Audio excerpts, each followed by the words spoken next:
Ova knjiga ima jednu veliku simboliku. Ja sam u ovoj organizaciji napravio dosta problema.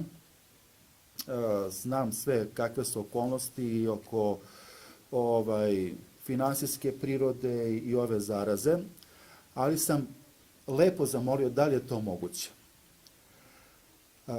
Ova knjiga, kao što vidite, u crvenoj boji. Ona simbolizuje jedno novo vaskrsenje istine i kad budete malo pogledali, ova bela slova se polako prelivaju u plava, koja treba da bude boja hrišćanskog neba, koja okviruje neko zlo, razumete, sa nadom da ćemo uspeti u našem zajedničkom delu. Ova knjiga je pisana fontom 16, što nije za knjigu uobičajeno, a zašto sam na tome insistirao? Zato što je dete koje je sistematski, psihički i fizički silovano i na kraju ubijeno u manastiru Srpske pravoslavne crkve, to doživio sa svojih 16 godina.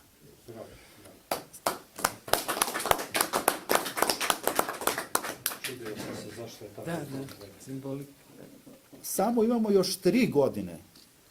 Znači, bosansko-hercegovački pravosudni organi su pod uticajem politike kao, nažalost, i u Srbiji. Samo imamo još 3 godine do zastare tog slučaja i pored svih svedočanstava i dokaza da je dete ubijeno u manastiru, da se dokaže ta istina. Ako ne budemo uspeli u naredne 3 godine, svedočanstvo u njegove žrtvi će ostati samo u ovoj knjizi. A London? Da, reći vam šta je bilo sa Londonom. Također sam zamolio da se nikakve slovne, niti bilo koje druge greške ne ispravljaju. Ja sam ih ostavio namerno. Ja sam imao prijatelje u Beogradu koji su to mogli da srede i u Hrvatskoj i u Crnoj Gori. Ali ja sam rekao, ova knjiga je posvećena deci. A deca se igraju i deca greše. A iz greške se javlja nešto novo. Tako da sam zamolio da prvo izdanje bude bukvalno ovako kako sam ja zamislio, a posle sam rekao na vašoj slobodnoj volji da posle uradite kako hoćete, ali sam zamolio da ipak prvo izdanje bude u toj simbolici. Znam da je to bilo jako teško i treba ljudima objasniti zašto je to tako, ali naprosto, eto, to je bila neka moja želja. Ja sam bio, da kažem, neposredni svedok tih događaja u manastiru kada je to dete reklo šta je doživelo i ja sam, nažalost, čovek koji je delove njegovog tela sahranio u manastiru. On je bio raznešen bombom. Znači, majka ga je poslala zdravog i živog u manastir Srpske pravoslavne crkve da se sprema za sveštenički poziv, a Srpska crkva ga je vratila u limenom sanduku, bez glave, ruku, nogu, mesa sa rebara. Nikada u životu nijedno svešteno lice nije došlo u tu porodicu da izjavi saučešće ili bilo šta da kaže. Nijedan policijski službenik nije došao do porodice da uzme bilo kakav iskaz. Meni je Srpska pravoslavna crkva rekla da je majka tog dečaka umrla, da je ne tražim i da je otac također čovek koga više nema. Međutim, Dragica, koja je nažalost isto preminula prošle godine, je bila živa i njenu ispovest o njenom sinu možete pročitati u ovoj knjizi.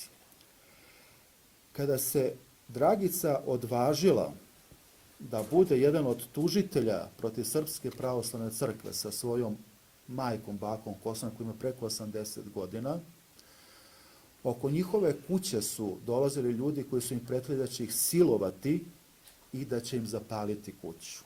Toliko o srpskom junaštvu i herojstvu. Na 2 starice udariti pretnjama, ja sam ih pitao da li ćete da odustanete od toga, rekli su ne Bojane, idemo do kraja, šta god da nam se desi, hoćemo da se borimo za istinu. Nažalost, Dragica je umrla prošle godine, Milićeva majka, ostala je baka Kosana sa 80 i nešto godina, koja živi sama samcijata u jednom zabačenom selu na planini Ozren, koja se izdržava tako što i dan danas pravi sadnicu u tim, da kažem, baštama, prodaje i tako dalje, bez ikakve pomoći bilo koga. Čak šta više, oni su bili i okuženi od svoje sredine, razumete, odbačeni od svoje sredine. I to je problem kod svih žrtava, zato što ti, da kažem, seksualni predatori u mantijama, biraju decu iz siromašnih sredina, iz porodica gdje su roditelji razvedeni i sredina gdje je sramota o tome i pričati. Onda toj deci obećaju mnoge stvari, pa im kažu potpišite neki papir, eto da mi budemo pomogli i tako dalje. I sve te, da kažem, nelegalne stvari je odobravao sinod Srpske pravoslavne crkve, kojim je u to vreme predsjedavao ni manje ni više nego patrijarh Pavle, koji se stalno pozivao na onu krilaticu budimo ljudi. Iako smo Srbi. Iako smo Srbi, da. Taj isti patrijarh Pavle, 7 puta sam tražio prijem kod njega, nije hteo da me primi na razgovor, iako je sve to znao.